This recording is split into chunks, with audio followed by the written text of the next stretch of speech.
Bueno, vamos a continuar nosotros con lo anunciado, lo que está generando bastante polémica y en realidad es materia de discusión. La gran reforma de la educación a nivel de la educación superior o las universidades. Se encuentra con nosotros el congresista Daniel Mora, presidente de la Comisión de Educación del Congreso, y el doctor Iván Rodríguez Chávez, rector de la Universidad Ricardo Palma y ex presidente de la Asamblea Nacional de Rectores. Muy buenos días, gracias por estar aquí con nosotros. Yo voy a hacer un comentario y quisiera pedirle sus opiniones a ambos en ese sentido, ¿no? La educación en nuestro país es uno de los lugares donde deberíamos preparar profesionales que garanticen el desarrollo y el crecimiento de nuestra patria a futuro.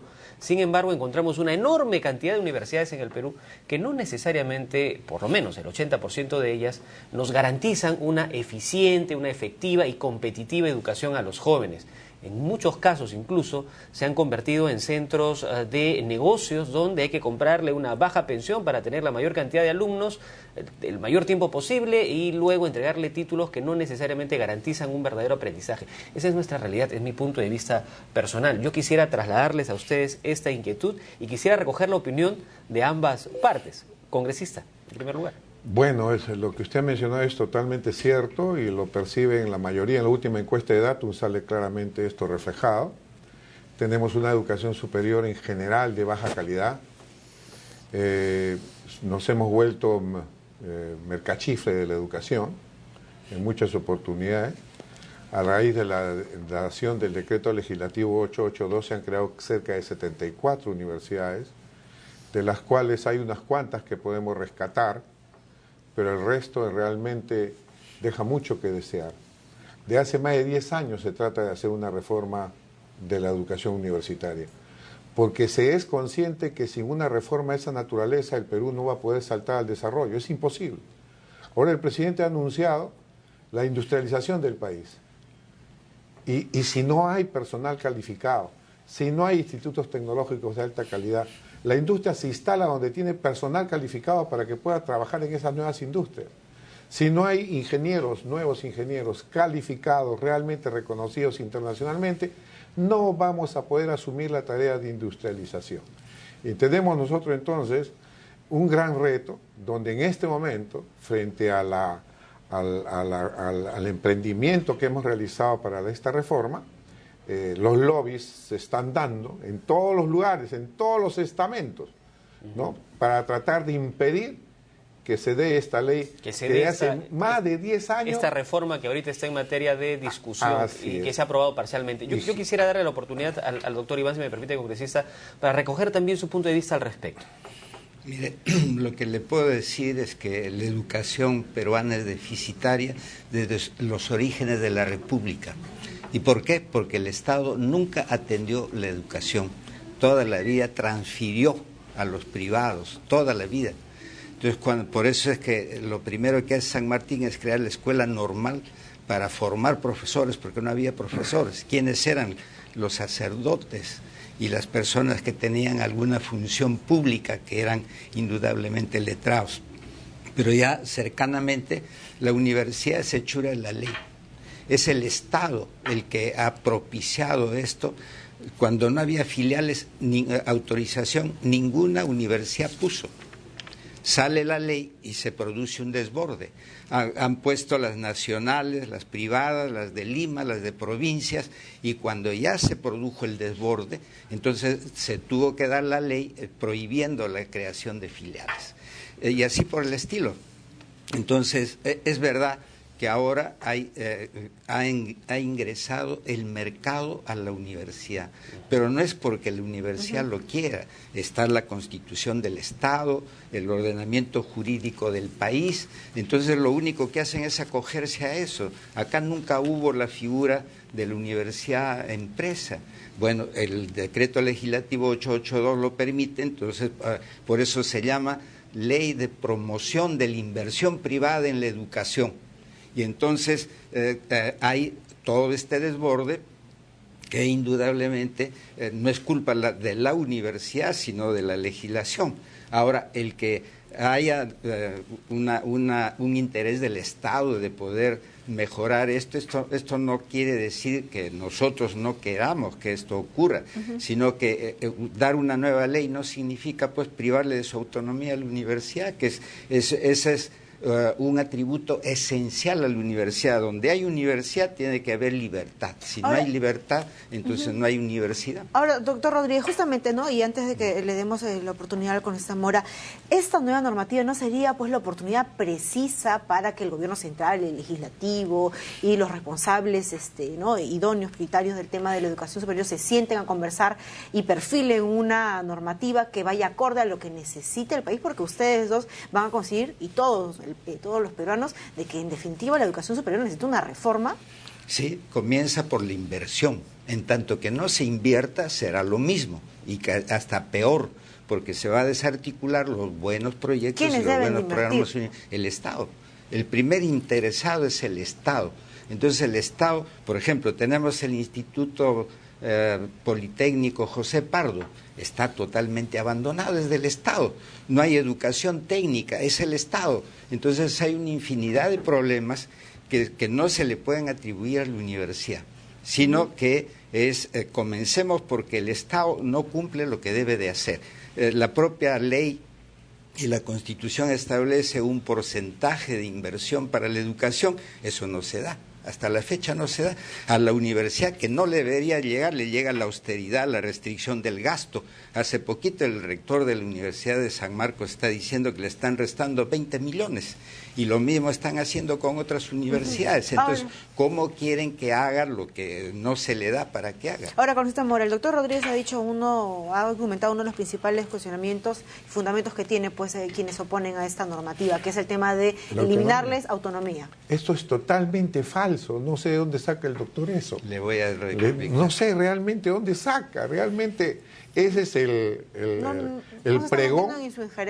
pregón de todo lo de la Asamblea Nacional de Rectores, que ven por la creación de la superintendencia, que va a asumir las tareas de la ANR, que va a asumir las tareas del CONAFU, que va a supervisar la calidad de la educación, lo ven como violación de la autonomía. ¿Acaso la ANR viola la autonomía? ¿Acaso el CONAFU viola la autonomía? Si el CONAFU crea universidades, ¿qué universidad existe para que se viole la autonomía si recién se va a crear? Entonces, esto lo tienen otros países del mundo.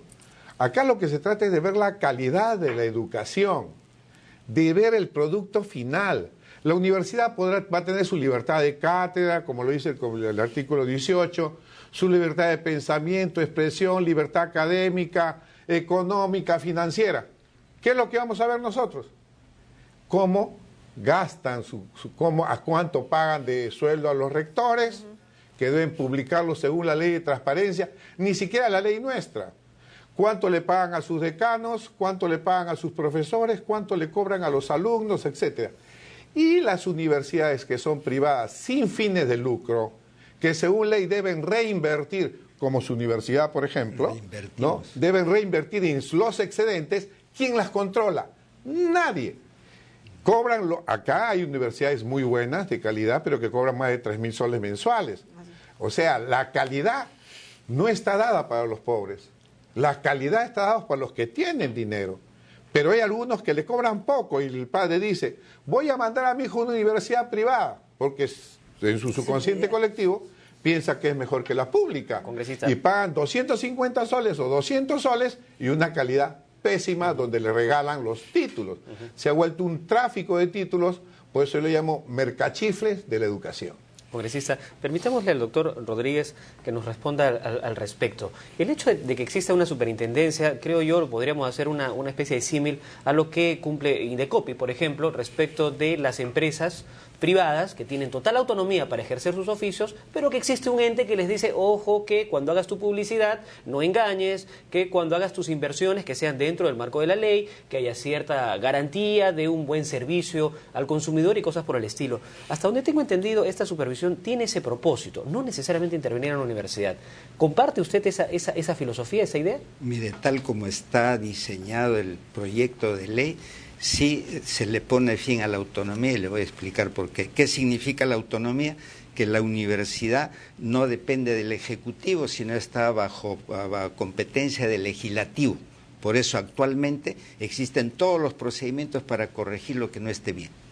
Entonces, ¿qué es lo que propone La Asamblea Nacional de Rectores es un órgano suprauniversitario integrado por los rectores, el que es presidente se debe a los rectores, no se debe al Ejecutivo.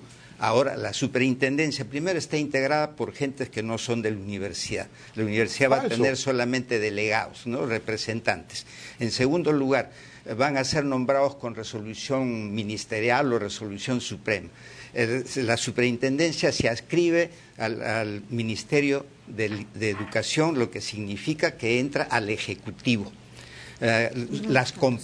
Las competencias, de acuerdo al proyecto, al anteproyecto inicialmente publicado, pues va a supervisar de esta manera, ¿no? Tiene facultades coactivas de cerrar los programas, tiene que aprobarlos. Un programa implica un plan de estudios. Pero eso el Ministerio de Educación hasta hoy lo hace. No puede haber una universidad no puede sacar fíjese, un programa si es que no ha pasado por una aprobación del Ministerio de Educación. Es que vea, en la universidad no hacemos lo que queremos.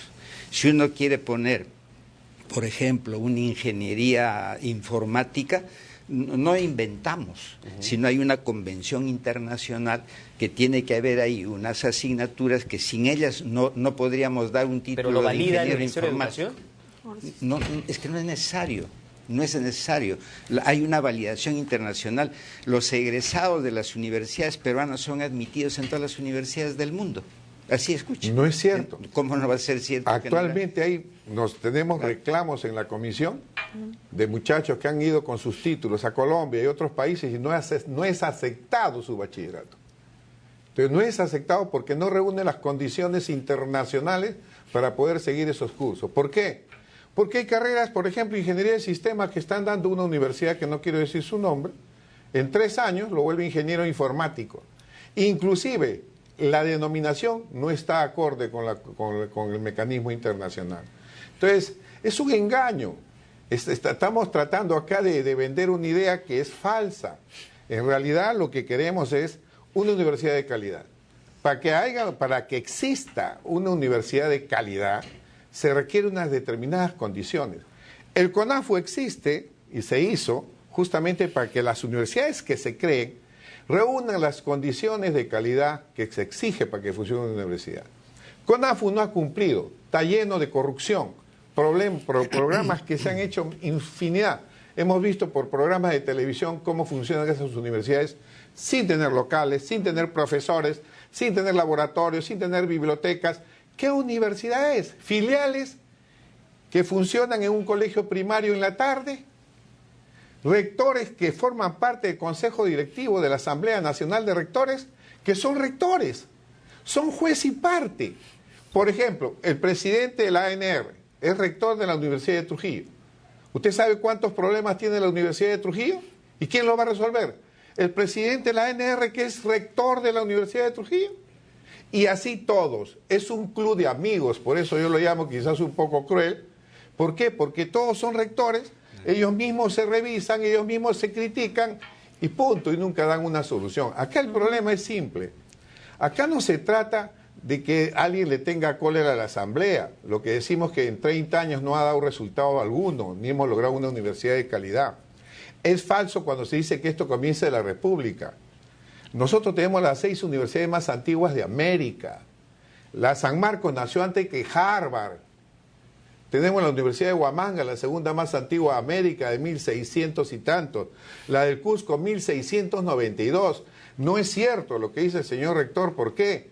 Porque tuvimos 6 universidades más antiguas que eran la luz para toda América Latina. Sí, hay una verdad.